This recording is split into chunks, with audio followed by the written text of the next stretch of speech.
Huwag kang mag-iinsulto ng pamilya dito, Wina. Kung ikaw mismo ang may pakana ng pagkawala ng mga pondo sa kumpanya, habang nagpapakasasa ang pamilya mo sa pera ng mga Almeda. Doña Caridad, alam ninyong hindi ko kailanman ginawa ang bagay na yon. Narito ang mga talaan na nagpapatunay na ang bawat sentimo ay napunta sa operasyon ng negosyo. Bakit ninyo ako pinagbintangan sa harap ng buong barangay? Anong talanang sinasabi mo dyan? Huwag kang magmalinis. Wina, ikaw ang nagdala ng kamalasan sa pamilyang ito. Kaya hanggang ngayon ay hindi nagpapakita si Troy dahil sa kahihiyang ibinigay mo. Wala akong kinalaman sa pagkawala ni Troy. Kayo ang nagtago ng totoo tungkol sa kanya. Kayo ang nagtulak sa kanya palayo para makuha ang lahat ng ari-arian. Tumahimik ka. Wala kang karapatang sumagot sa akin. Nang ganyan habang ang mga anak mo ay naghihintay na mahiya sa ginawa mo. Sa gitna ng maingay na kasiyahan ng piyesta, sa ilalim ng mga palamuting banderitas na sumasayaw sa hangin at amoy ng mga inihaw na baboy sa bawat sulok ng barangay, ang mga matatalim na salitang iyon ay tumusok ng diretso sa dibdib ni Wina parang libong karayom. Ang mga taong bayan na kanina ay nakangiti at nag-aabang sa tradisyonal na pagmamano ng kaniyang 3 anak sa harap ng matandang Almeda ay biglang napatahimik. Lahat ng mata ay napako sa kanya, puno ng paghusga, bulong-bulungan at mga matang nag-aabang sa kaniyang pagbagsak. Si Marites, ang kapitbahay na kilala sa pagiging uhaw sa intriga, ay mabilis na itinataas ang kaniyang cellphone. Naka-on ang live stream, ang mukha ni Wina na namumutla, ngunit pilit pinapanatili ang dangal, ay kumalat sa screen sa libu-libong manonood sa internet sa loob lamang ng ilang segundo. Wina felt the coldness creeping into her spine, not from the weather, but from the chilling realization of how deeply she had been betrayed. Ang mga kamay niyang nanginginig ay bahagyang hinaplos ang buhok ng kaniyang panganay na si Basti, na mahigpit na nakakapit sa laylayan ng kaniyang damit, habang si Brando at Benji ay nagtatakang nakatingin sa kanilang lola na nag-aapoy sa galit ang mga mata. Bakit ganito? Sa loob ng maraming taon, ibinigay niya ang lahat. Siya ang nag-asikaso sa bawat sulok ng malaking bahay na ito. Nagtimpi sa mga pang-alipusta, umintindi sa mga gabing walang tulog habang nag-aalaga sa pamilya. Umaasang sa bawat pagtitipid at pagtitiis ay may matatanggap siyang kahit konting pagpapahalaga. Ngunit ngayong araw, sa mismong araw na dapat ay pagpapakita ng respeto at pagpapala, ginamit ito bilang isang malupit na bitag para durugin ang kaniyang pagkatao. Hindi siya umiyak. Ang mga luha ay parang tumangging lumabas sa tindi ng sakit at pagkalugmok. Sa halip, ang kaniyang lalamunan ay nanatiling tuyo at ang kaniyang dibdib ay parang pinipiga ng isang di nakikitang kamay. Ang taong pinagkatiwalaan niya, ng buong puso ang pamilyang pinagsilbihan niya, ng may buong katapatan, ay siya ring may hawak ng kutsilyo na humiwa sa kaniyang lalamunan ng walang habag. Tama na po, Doña Caridad, ang mahinang bulong ni Wina sa kaniyang sarili, habang ang kaniyang isip ay lumilipad sa mga gabing lihim na nag-uusap ang biyenan at ang abogadong si Aurea sa likod ng saradong pinto. Noon niya naintindihan. Ang lahat ng ito ay hindi basta isang maling akusasyon. Ito ay isang planong kalkulado. Ang pagkawala ni Troy sa Singapore, ang mga nawawalang dokumento sa kumpanya, ang biglang pagbabago ng mga titulo ng lupa, lahat ay itinuro sa kanya para maging perpektong sisihin. Siya ang magiging dahilan, siya ang sakripisyo, habang ang mga tunay na mandarambong ay nagtatago sa likod ng moralidad at dangal ng apelidong Almeda. Habang ang live stream ni Marites ay patuloy na umani ng libu-libong mapanghusga at malulupit na komento mula sa mga manonood sa internet, ang abogadong si Aurea ay dahan-dahang lumabas mula sa likuran ng entablado. Hawak nito ang isang makapal na brown envelope na may tatak ng kumpanya ng mga Almeda. Wala ni isang salitang lumabas sa bibig ni Aurea nang iabot niya ang dokumentong iyon kay Doña Caridad sa harap ng madla, kasabay ng isang malamig at walang pusong ngiti na nagpatunay sa pinakamasamang hinala ni Wina. Sa sandaling iyon, habang ang mga matang nakatingin sa kanya ay puno ng hinatulan at pandidiri, naramdaman ni Wina ang huling hibla ng kaniyang pagtitiwala sa mundong ito na tuluyang napigtas. Ngunit sa ilalim ng abo ng nawasak niyang pangarap, isang malamig na apoy ng kamalayan ang nagsimulang sumilab sa kaniyang mga mata. Narito ang kautusan ng korte at ang kasunduan sa paglilipat ng pansamantalang pamamahala, Wina. Ayon sa batas at sa kapakanan ng mga bata, wala ka ng karapatang mga siwa o manatili pa sa ari-arian ng pamilyang Almeda simula sa gabing ito. Ang boses ni Aurea ay malamig walang bakas ng kahit katiting na konsensya sa kabila ng mga taong pinagsamahan nila habang tinutulungan itong suriin ang mga dokumento ng kumpanya noon. Ang makapal na brown envelope na iniabot nito ay parang isang mabigat na hatol ng kamatayan para sa isang inosente. Si Doña Caridad ay nakatayo sa likuran ng abogado, ang mga braso ay nakapulupot sa dibdib habang ang mukha ay nakasuot ng ngiti ng tagumpay. Narinig mo ang sinabi ng abogado, Wina? Huwag mo nang hintayin pang tawagin ko ang mga gwardya para kalad ka rin palabas ang mga anak mo. Dalhin mo ang mga basurang gamit mo at umalis ka sa pamamahay na ito habang may natitira ka pang kapirasong dangal. Ang mga salitang iyon ay sumunog sa natitirang init sa loob ng silid. Ngunit si Wina ay hindi sumigaw, hindi nagmakaawa, at lalong hindi umiyak. Ang kanyang mukha ay naging kasing tigas ng marmol. Ang mga mata niyang namumula dahil sa pagtitimpi ay tumingin ng diretso kay Doña Caridad. Pagkatapos ay kay Aurea bago dahan-dahang ibinaba sa mga dokumentong hawak. Nais niyang sumigaw. Nais niyang ipagsigawan sa buong mundo na ang mga pirma sa papel na iyon ay pawang gawa-gawa lamang ng isang maruming sistema na gustong magtakip ng kasalanan. Ngunit alam niya na ang pagsigaw sa harap ng mga taong sarado ang isip ay parang pagbuhos ng tubig sa tuyong bato. Walang magbago.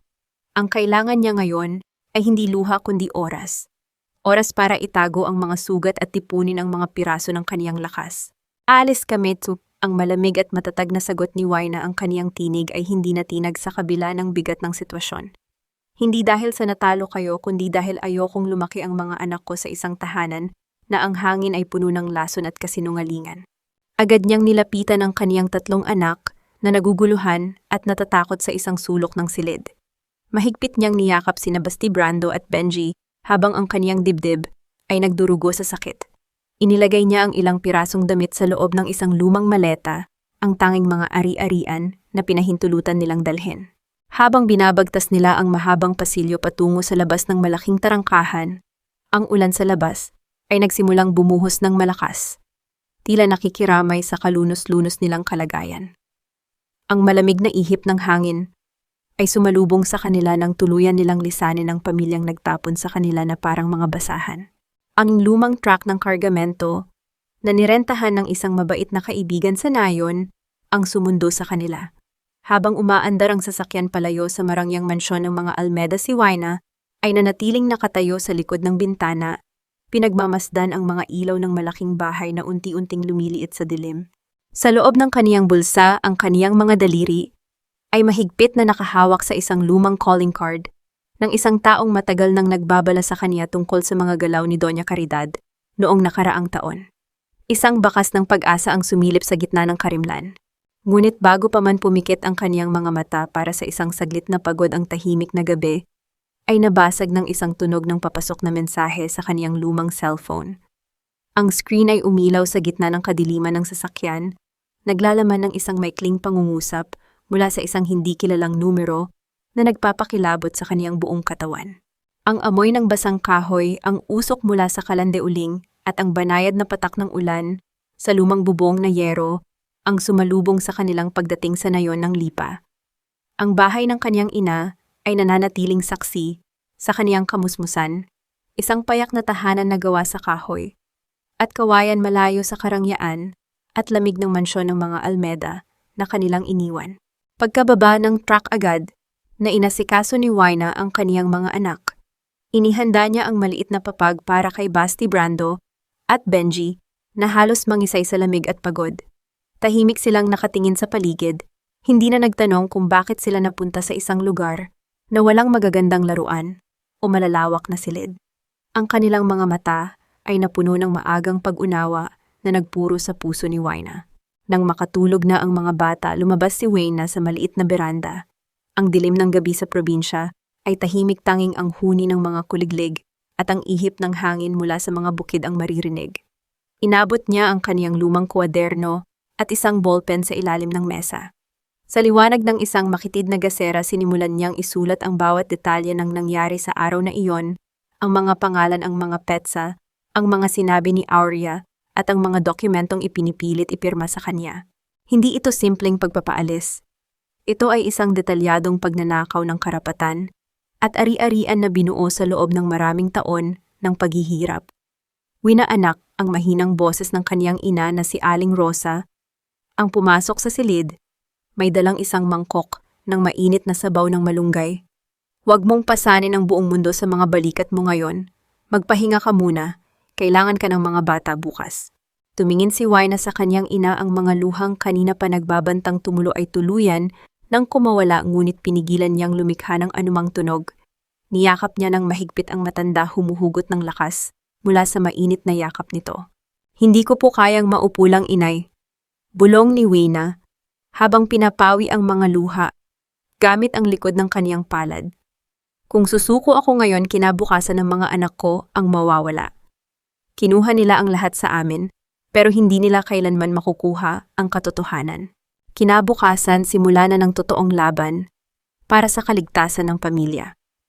Habang ang araw ay sumisikat sa mga bukid ng Lipa, si Wina ay naglakad patungo sa maliit na pamilihan ng bayan para maghanap ng mapagkakakitaang raket. Ang kaniyang mga kamay na dati ay nagmamay-ari ng mga mamahaling alahas ay ngayon ay hahawak na sa mga gulay, magtitinda ng mga kakanin at magbibilang ng mga barya para lamang maitawid ang isang araw na pagkain ng kaniyang mga anak. Sa gitna ng pagod at pagpapawis sa palengke, ang bawat mukha ng taong lumiligid sa kanya ay tila nagpapaalala sa kanya ng agwat ng kanyang nakaraan at kasalukuyan. Ngunit sa bawat pisong kanyang tinatanggap, ang kanyang determinasyon ay lalong tumitibay. Hindi siya isang mahinang biktima na dapat kaawaan. Siya ay isang ina na naghahanda ng sandata sa tahimik. Subalit habang inilalagay niya ang kaniyang mga pinagirapan sa loob ng isang lumang lata sa gabi ring iyon, ang kaniyang mga mata ay napako sa isang lumang kahon. Sa ilalim ng baul ng kaniyang ina, isang kahon na naglalaman ng mga lumang dokumento mula sa panahong ikinakasal pa lamang siya kay Troy, mga papel na ipinapangako ng pamilyang Almeda na hinding-hindi nila siya iiwan sa ere. Dahan-dahan niyang binuksan ang kahon. Sa pinakailalim, bukod sa mga lumang litrato, may nakasingit na isang sobre na may tatak ng isang pribadong bangko sa Singapore, isang pangalang matagal nang ibinaon sa limot, ngunit may direktang kinalaman sa pagkawala ng kaniyang asawa. Ang kulay dilaw na liwanag ng lumang gasera sa maliit na silid ay sumasayaw sa ibabaw ng manipis na papel na nakuha ni Wina mula sa ilalim ng lumang kahon. Ang mga titik na nakalimbag sa ibabaw ng dokumento mula sa bangko sa Singapore ay bahagyang kumupas na, ngunit ang mga numero at pangalan ay nananatiling malinaw na parang bagong tatak. Huminga ng malalim si Wina, pinapakalma ang mabilis na kabog ng kaniyang dibdib. Ang bawat pahina ay naglalaman ng mga transaksyon sa pananalapi na naganap ilang araw bago tuluyang nawalan ng komunikasyon si Troy sa kanya 5 taon na ang nakararaan. Ang mga pangalang nakasulat doon ay hindi mga estranghero. Ang lagda ng kaniyang biyenang si Doña Caridad at ang selyo ng punong tanggapan ng mga Almeda ang nagpapatunay na ang pagkawala ng kaniyang asawa ay hindi isang aksidente, kundi isang planong pagtatapon. Nang gabing iyon, habang ang buong nayon ng Lipa ay nilalamig sa ihip ng hangin mula sa mga bundok, si Wina ay nagpuyat para pag-aralan ang bawat detalye.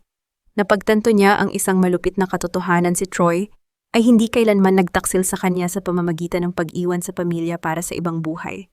Siya ay ipinagbili tinanggalan ng kapangyarihan sa sarili niyang kumpanya at ipinatapon ng mismong sarili niyang ina gamit ang huwad na mga kaso ng korupsyon para masolo ng pamilya ang buong mana. Bakit ninyo ginawa ito sa sarili niyong anak? Ang mahinang bulong ni Wina sa hangin ng kaniyang mga mata ay nagniningning sa gitna ng luha ng matinding galit. Ang pagkamuhi na kanina ay nakakulong sa kaniyang dibdib ay lumaki at naging isang malinaw na layunin. Hindi na lamang ito tungkol sa kaniyang sariling dangal o sa mga ari-arian na ninakaw sa kaniyang mga anak. Ito ay tungkol sa katarungan para sa isang lalaking naging biktima rin ng sarili niyang kadugo. Kinabukasan, sa kabila ng mabigat na ulan na bumabayo sa mga dahon ng saging sa labas ng bahay, si Wina ay naglakad patungo sa bayan para maghanap ng lumang computer shop na may koneksyon sa internet. Kailangan niyang makipag-ugnayan sa isang dating kaklase noong kolehiyo na nagtatrabaho na ngayon bilang isang dalubhasa sa batas at pagsusuri ng mga dokumentong pinansyal. Ang paglalakbay sa putikan ay mahirap. Ang kaniyang mga tsinelas ay halos masira sa bawat hakbang, ngunit ang kaniyang determinasyon ay hindi natinag. Sa loob ng makitid at maingay na computer shop, habang ang mga bata ay naglalaro sa gilid, sinimulan niyang iscan ang bawat pahina ng dokumento mula sa Singapore at isinilid ito sa isang ligtas at naka-encrypt na file sa kaniyang email. Habang hinihintay niyang matapos ang pag-upload ng mga mabibigat na dokumento, ang screen ng lumang monitor ay biglang nag-refresh. Isang bagong mensahe ang lumitaw mula sa isang hindi kilalang email address. Walang laman na mensahe, kundi isang solong litrato at isang lokasyon sa gitna ng kabisera ng Maynila. Ang litrato ay nagpapakita ng isang lalaking nakasuot ng lukot na damit, payat hukot ang balikat at nakatayo sa harap ng isang gusali na dati ay pag-aari ng mga Almeda. Ang lalaking iyon ay may mga matang blanco at pagod si Troy, ang lalaking matagal nang ibinilang na patay o nagtatago sa mata ng publiko, ay naroroon sa lungsod buhay, ngunit ganap na nawasak. 5 taon ang lumipas sa lipa na parang pag-ikot ng mabigat na gilingan ng palay mabilis, para sa mga nagmamadali ngunit napakahaba, para sa isang inang binabantayan, ang paglaki ng kaniyang mga anak, sa gitna ng kapos na pamumuhay. Si Basti ay binatilyo na ngayon may mga matang nagmana ng katatagan ng kaniyang ina, habang sina Brando at Benji ay mga masisigasig na estudyante na natutong magtipid at tumulong sa maliit na tindahan ng kakanin ni Aling Rosa. Sa tulong ng mga dokumentong nakuha noon at sa patagong pakikipagtulungan ng ilang kaibigan sa Maynila, ang mga ebidensya laban sa pamilyang Almeda ay dahan-dahang nabuo sa loob ng isang ligtas na lalagyan. Si Wina ay hindi na lamang isang simpleng ginang ng nayon, siya ay naging isang tahimik na arkitekto ng katarungan. Samantala sa kabilang banda ng mundo, ang marangyang kaharian ng pamilyang Almeda sa lungsod ay nagsimulang gumuho mula sa loob. Ang korupsyon at kasakiman na nagpabagsak kay Wina noon ay siya ring lumamon sa relasyon ni Doña Caridad at ng kaniyang kapatid. Ang mga kasunduan sa negosyo ay pumalpak, ang mga utang ay pumatong, at ang kumpanya ay nalubog sa iskandalo ng maling pamamahala. Si Marites na noong panahong iyon ay kumikita pa sa pagpapakalat ng mga maling balita laban kay Wina, ay nawalan na rin ng kredibilidad. Ang kaniyang mga live stream ay pinagpasyahang i-report at iban dahil sa mga kaso ng cyber libel at pamin-pamin sa pangalan ng ibang tao.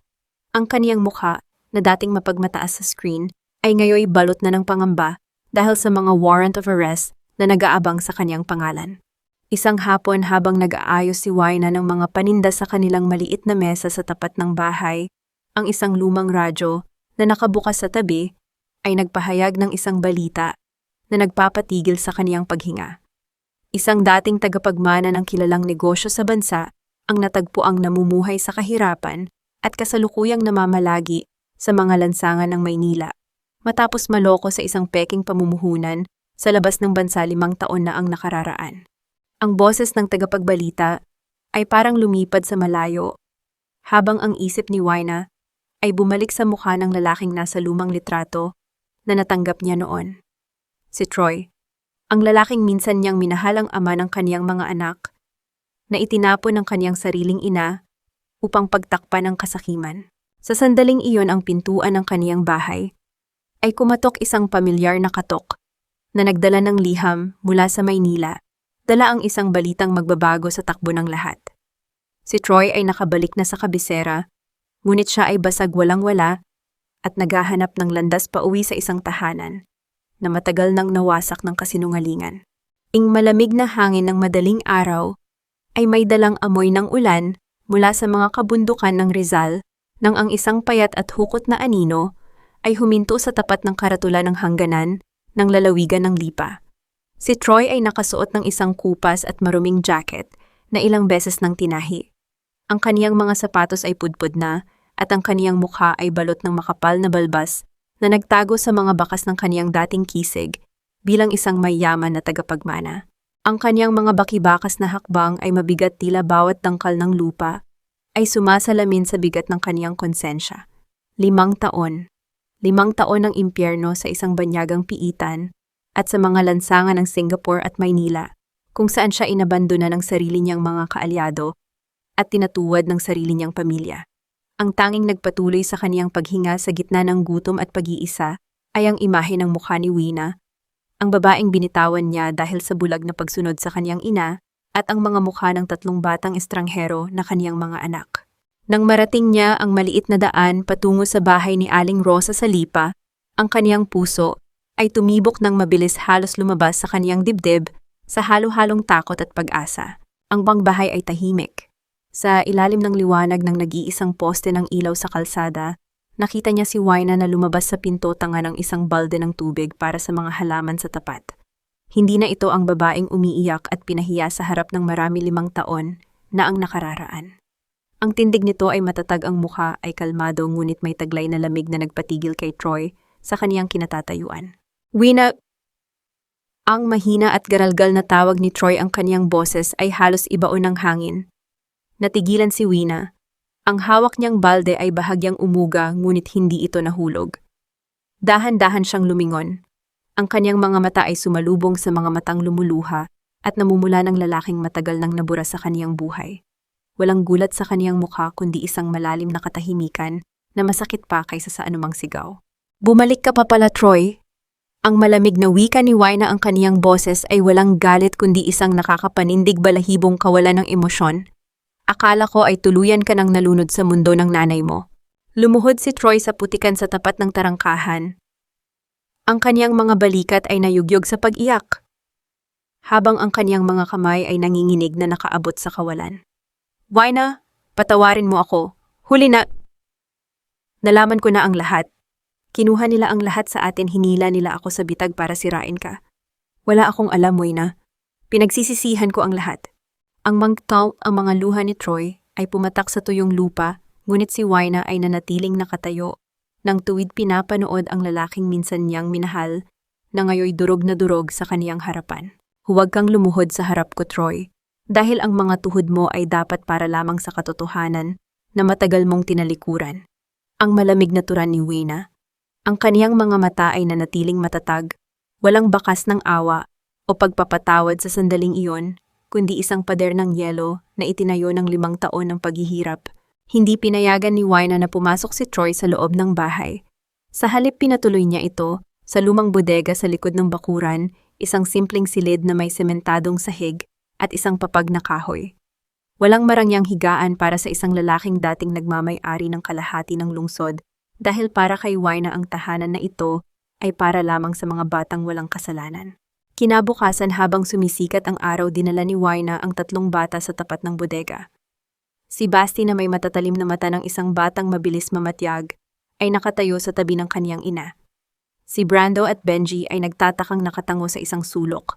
Tingnan mo sila, Troy, ang seryosong wika ni Wina habang binubuksan ang pinto ng bodega.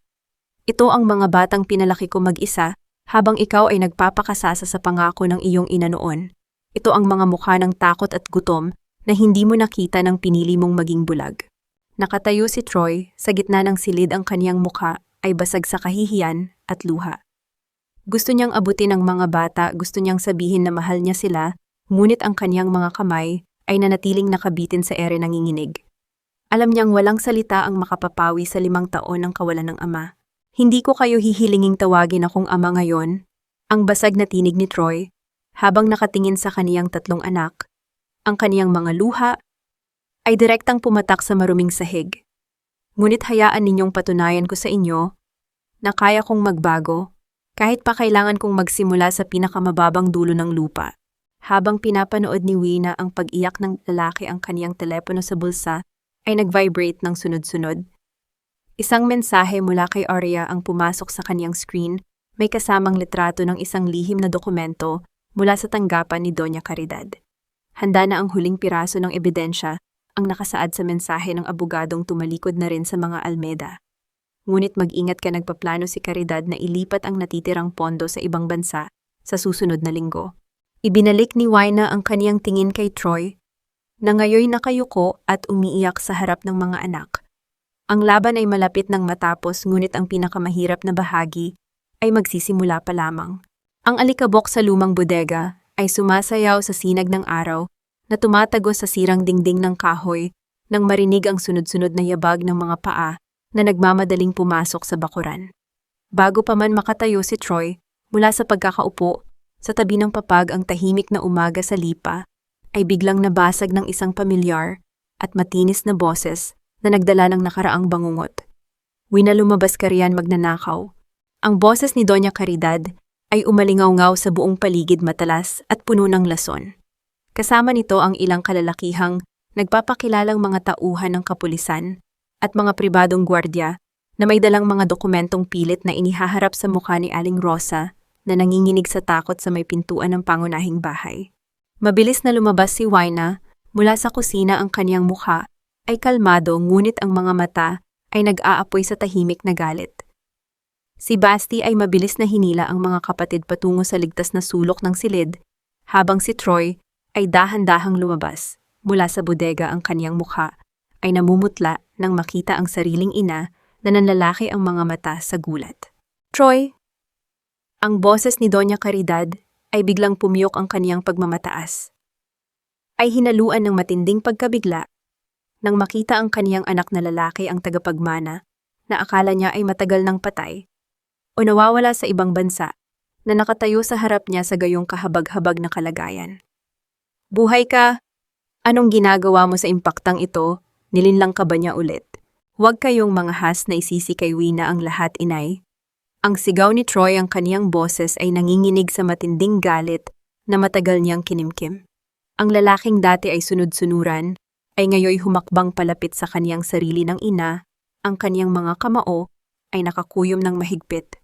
Nalaman ko na ang lahat. Kayo ang nagtulak sa akin sa Singapore. Kayo ang kumuha ng pirma ko para nakawan ang asawa ko at ang mga apo ninyo. Namutla si Doña Caridad, ang kaniyang mga labi ay nanginginig habang pinipilit ibalik ang kaniyang autoridad.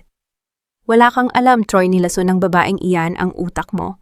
Mga pulis, dakpin ninyo siya. Ninakawan nila ang pamilyang Almeda. Walang sino mang arestuhin dahil ang tanging magnanakaw dito ay ikaw, Caridad. Ang isang familiar at malamig na tinig ang bumasag sa tensyon mula sa kalsada. Si Arya, ang abogadong matagal na nagtago sa likod ng mga Almeda, ay naglakad papasok sa tarangkahan. Hawak nito ang isang makapal na folder na may tatak ng korte at selyo ng pamahalaan. Ang kaniyang mga mata ay walang bakas ng takot habang nakatayin sa lumang ginang. Bitawan mo ang mga panakot mo, Caridad, ang wika ni Aurea, habang binubuksan ang folder at inilalantad ang mga orihinal na bank statement mula sa Singapore at ang mga huwad na kasunduan. Ang lahat ng ari-arian na pilit mong itinatago ay nasa ilalim na ng pagsisiyasat ng pamahalaan. Ang laro ay tapos na. Napatulala si Doña Caridad, ang kaniyang mga tuhod ay nanghina at napaupo sa sementadong sahig ng bakuran habang ang mga tauhan niyang dinala ay dahan-dahang umatras palayo sa sitwasyon. Ang hangin sa silid-pulungan ng Almeda Group ay kasing lamig ng yelo.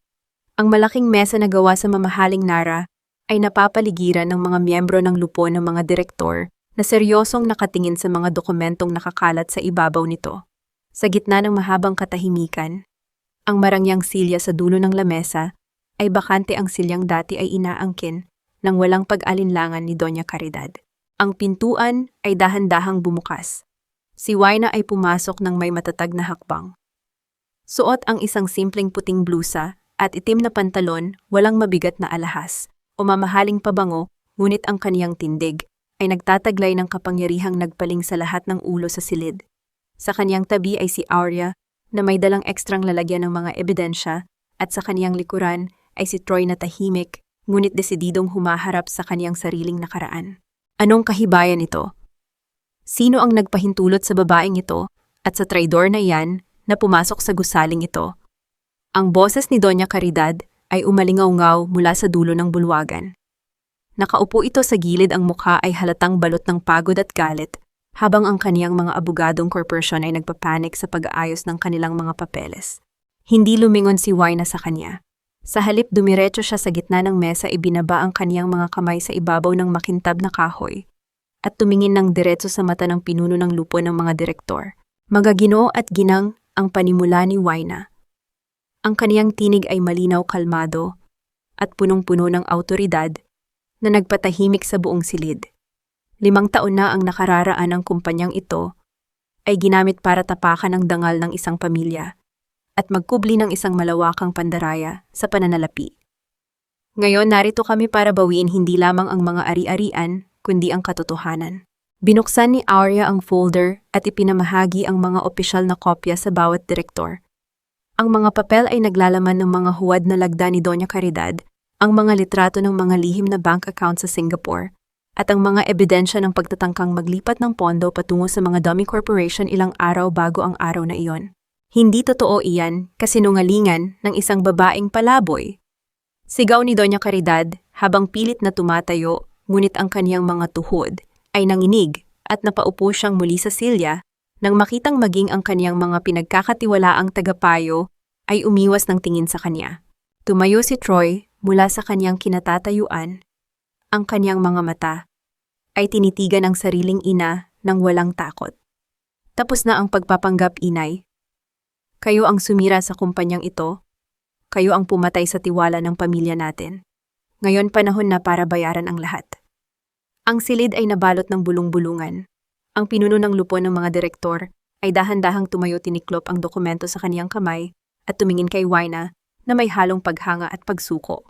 Ang tahimik na silid-pulungan ay tila naging isang hukuman kung saan ang bawat paghinga ng mga tao ay mabigat at may halong pag-aabang. Ang pinuno ng lupon ng mga direktor, isang matandang lalaking may ilang dekada nang naglilingkod sa kumpanya, ay dahan-dahang nag-angat ng tingin mula sa mga dokumentong ipinadala ni Wina at Arya. Ang kaniyang mga mata ay dumapo kay Doña Caridad na ngayoy nakaupo sa gilid habang nanginginig ang mga kamay at pinagpapawisan ng malamig sa kabila ng lamig ng aircon. Caridad, ang basag ng matandang direktor sa katahimikan. Ang kaniyang boses ay matigas at puno ng matinding pagkadismaya. Ang mga ebidensyang ito ay hindi lamang mga simpleng irregularidad sa accounting. Ito ay malinaw na kasong kriminal pagnanakaw ng pondo ng kumpanya, pamimeke ng mga dokumento, at sadyang pagpapabagsak sa operasyon para sa sarili mong kapakanan. Hindi mo ako maaaring hatulan. Ang hysterical na sigaw ni Doña Caridad, habang pilit na tumatayo ang kaniyang mukha, ay namumula sa matinding galit at kahihiyan. Ako ang nagpalaki sa kumpanyang ito. Ako ang nagmamay-ari ng pangalang Almeda. Wala kayong karapatan. Wala ka na ring karapatan, Caridad. Ang sabat ng isa pang matandang miyembro ng lupon habang marahas na itinulak palayo sa kanya ang sarili nitong kopya ng dokumento. Dahil sa kasakiman mo, halos mawalan ng kabuhayan ang libu-libong empleyado natin 5 taon na ang nakararaan. At ngayon nalaman pa naming ikaw din ang nagtulak sa sarili mong anak sa bingit ng kamatayan. Si Marites na kanina pa nag-aabang sa labas ng pintuan, ng silid-pulungan bitbit, ang kaniyang cellphone at umaasang makakakuha ng eksklusibong balita. Para sa kaniyang huling pagtatangka, ay biglang dinala ng mga gwardya ng gusali papasok. Ang kaniyang mukha ay namumutla nang makita ang mga pulis na nag-aabang na rin sa pasilyo, dala ang warrant of arrest para sa cyber libel at pakikipagsabwatan sa pandaraya. Wina, patawarin mo ako, Wina! Ang sigaw ni Marites habang sa pilitang inilalayo ng mga gwardya, ang kaniyang boses ay nanginginig sa takot. Napilitan lang ako. Binayaran nila ako para sirain ka. Hindi tumingin si Wina kay Marites. Ang kaniyang mga mata ay nanatiling nakatutok kay Doña Caridad na sa sandaling iyon ay unti-unting nawalan ng lakas at napaupo ng tuluyan sa sahig. Ang kaniyang marangyang damit at alahas ay tila naging mga tanikala ng kaniyang sariling kasalanan. Ang pagmamataas ng isang reyna reyhanan ay tuluyang nadurog sa harap ng katotohanan. Sa gitna ng kaguluhan, si Troy ay dahan-dahang lumapit sa kaniyang ina. Ang kaniyang mga mata ay may halong awa at kalungkutan, ngunit ang kaniyang tinig ay matatag. Huli na ang lahat para sa kasinungalingan, inay, ang bulong ni Troy. Panahon na para harapin ang hustisya. Habang iginagapang ng mga pulis si Doña Caridad palabas ng silid-pulungan, habang ito ay sumisigaw, at nagwawala ang buong lupon ng mga direktor, ay nagkaisa sa isang desisyon. Ibalik ang buong pamamahala ng kumpanya at ang mga karapatan nito sa nararapat na tagapagmana sa ilalim ng pangalan at gabay ni Wina. Ang araw ay sumisikat ng may kakaibang linaw sa ibabaw ng mga bubong ng lungsod na para bang hinugasan ng ulan ang lahat ng dumi at alikabok ng nakaraan. Sa loob ng malaking bodega ng Almeda Group, ang amoy ng bagong kahoy at ang ingay ng mga makinang muling umandar ay nagbibigay ng buhay sa isang imperyong muntik ng mamatay sa kasakiman. Si Troy ay nakasuot ng simpleng damit manggagawa ang kaniyang mga braso ay may bakas ng pawis at alikabok habang nag-aayos ng mga kahon ng kargamento sa pinakamababang bahagi ng bodega. Walang nag-aakala na ang lalaking ito ay minsang umupo sa pinakamataas na luklukan ng kumpanya. Ngunit sa bawat pagbuhat niya ng mga mabibigat na materyales, ang kaniyang isip ay payapa. Hindi ito parusa. Ito ang kaniyang sariling pag-akyat mula sa impyerno na binuo ng sarili niyang kahinaan. Hindi mo kailangang gawin iyan kung ayaw mo, Troy. Ang mahinang tinig ni Wina ang umalingaw-ngaw sa pagitan ng mga hanay ng mga kahon. Lumingon si Troy, ang kaniyang mukha ay may bahagyang ngiti sa gitna ng pagod. Pinunasan niya ang kaniyang pawis gamit ang isang malinis na basahan bago tumingin sa kaniyang asawa, ang babaeng minsang inalipusta ng kaniyang pamilya, ngunit ngayon nagmamay-ari ng buong kumpanya at nagpapanatili ng dangal ng kanilang mga anak. Hindi ko ito ginagawa para patunayan sa iba, Wina. Ang seryosong wika ni Troy habang lumalapit ng kaunti, ngunit pinapanatili ang isang magalang na distansya. Ginagawa ko ito para sa sarili ko. Para malaman ng mga anak natin na ang ama nila ay marunong lumaban gamit ang sariling mga kamay, hindi sa pangalan o sa yaman ng iba. Tumango si Wina. Ang mga mata niya ay walang galit kundi isang malalim na pag-unawa na binuhay ng panahon. 5 taon ng paghihirap ang nagbago sa kanila pareho. Napatunayan ni Wina na hindi niya kailangan ng isang lalaki para mabuhay at ipagtanggol ang kaniyang mga anak. At natutunan naman ni Troy na ang tunay na lakas ay nasa katapatan, hindi sa kapangyarihan. Ang mga bata ay naghihintay sa atin sa lipa para sa hapunan. Ang mahinang wika ni Wina habang ibinababa ang kaniyang bag sa ibabaw ng isang mesa sa tabi. Sinabi ko sa kanila na maaga tayong uuwi ngayon.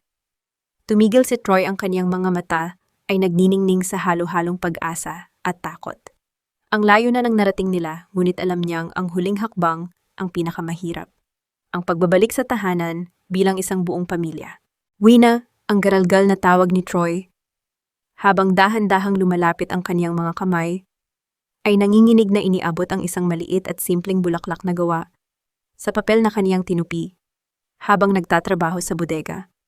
Alam kong wala akong karapatan, ngunit habang nabubuhay ako, patutunayan ko sa iyo na nararapat akong tumayo sa tabi mo. Ang hapon sa lipa ay balot ng malambot na kulay kahel at ginto, habang ang araw ay dahan-dahang lumulubog sa likod ng mga kabundukan. Ang hangin ay may dalang banayad na lamig, at ang pamilyar na amoy ng bagong saing na kanin at mainit na sabaw na nagmumula sa maliit na kusina ng bahay ni Aling Rosa. Sabay na naglakad sina Wina at Troy sa makitid na landas patungo sa munting bakuran. Walang mamahaling sasakyan, walang mga bodyguard, at walang mga titulong ipinagmamalaki. Ang tanging naroroon ay ang mga yabang ng 2 taong nagdaan sa pinakamatinding apoy ng pagsubok at lumabas na mas matatag, mas totoo. Pagdating nila sa tapat ng tarangkahan, natigilan si Troy. Ang kaniyang mga paa ay bahagyang umurong sa kaba, ngunit bago pa man siya makapagsalita, ang pintuan ng bahay ay bumukas. Sina Basti, Brando at Benji ay sabay-sabay na lumabas sa hagdanan. Ang panganay na si Basti ay matagal na tumitig sa mukha ng kaniyang ama. Nakita niya ang kaibahan, wala na ang mamahaling damit ng isang taong may kapangyarihan, wala na ang malamig na tindig ng isang taong laging nagmamadali. Ang naroon ay isang amang may suot na simpleng damit, manggagawa, may mga palad na gasgas sa pagod, at mga matang puno ng taos-pusong pagsisisi. Si Benji, ang bunso, ang unang kumawala sa kinatatayuan. Tumakbo ito ng mabilis palapit at sinalubong ng mahigpit na yakap ang kanyang ama. Si Troy ay napaluhod sa damo, sinalo ang kanyang anak at doon na tuluyang bumigay ang kanyang mga luha, habang sina Basti at Brando ay dahan-dahang lumapit din para makiisa sa matagal na panahong pinagkait na yakap. Nakatayo si Wina sa ilang hakbang, ang layo pinapanood ang tagpong iyon habang ang kaniyang dibdib ay pinupuno ng isang kakaibang kapayapaan. Sa kaniyang palad, mahigpit niyang hinahawakan ang simpleng bulaklak na gawa sa papel na ibinigay ni Troy sa kanya sa bodega. Dahan-dahan siyang lumapit, at nang iangat ni Troy ang kaniyang ulo para tumingin sa kanya, nakita nito ang isang ngiti sa mga labi ng kaniyang asawa. Isang ngiti na hindi nagpapahiwatig ng pagsuko o kahinaan, kundi ang pagtanggap sa isang bagong simula na binuo ng katotohanan. Maligayang pagbawi sa iyong tahanan, Troy, ang mahinang bulong ni Wina. Sabay-sabay silang pumasok sa loob ng maliit na tahanan. Sa ibabaw ng simpleng mesa, ang hapagkainan ay naghihintay. Walang gintong kubyertos, ngunit ang bawat upuan ay puno ng buhay ng pagpapatawad at ng isang pag-ibig na hindi na kailanman muling hihilingin sa pamamagitan ng pagluha. Ang paglipas ng panahon ay tulad ng isang banayad na agos ng ilog sa lipa, tahimik nitong hinuhugasan ang mga latak ng nakaraan at dinadala ang mga sugat patungo sa malawak na karagatan ng limot. Sa kabilang banda ng marangyang mundo, na minsan nilang ginagalawan ang tadhana, ay nagtakda ng sarili nitong katarungan. Si Doña Caridad ay nananatili sa loob ng malamig na rehas ng piitan, natutunang ang kapangyarihang pinaghirapang angkinin sa pamamagitan ng kasinungalingan at panlilinlang ay nag-iiwan lamang ng isang nag-iisa mapait at walang lamang rehas. Si Marites ay nagbabayad sa kaniyang mga kasalanan sa harap ng batas ng cyber libel. Ang kaniyang boses, na dati ay masayang nagpapakalat ng lason sa internet, ay ngayon napalitan ng habambuhay na kahihiyan at pananahimik. Ang abogadong si Aurea naman ay piniling mamuhay sa payak na katahimikan, ginagamit ang natitirang panahon para ituwid ang mga mali at linisin ang kaniyang konsensya. Ngunit para kay Wina at Troy, ang aral ng kanilang kwento ay nakasulat sa bawat araw ng kanilang muling pagbangon. Naibigay na ba ang ganap na kapatawaran?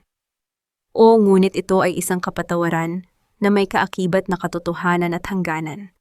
Si Wina ay hindi na kailanman muling magiging ang babaeng yumuko at nagtimpi sa sulok ng isang madilim na silid. Siya ay tumatayo ngayon bilang isang katuwang isang ilaw at isang matatag na haligi ng kaniyang pamilya. Si Troy ay pinatunayan ang kaniyang pagbabago hindi sa pamamagitan ng mga pangako, kundi sa bawat patak ng pawis at tapat na paglilingkod sa araw-araw. Nagtagumpay ba silang makahanap ng kapayapaan?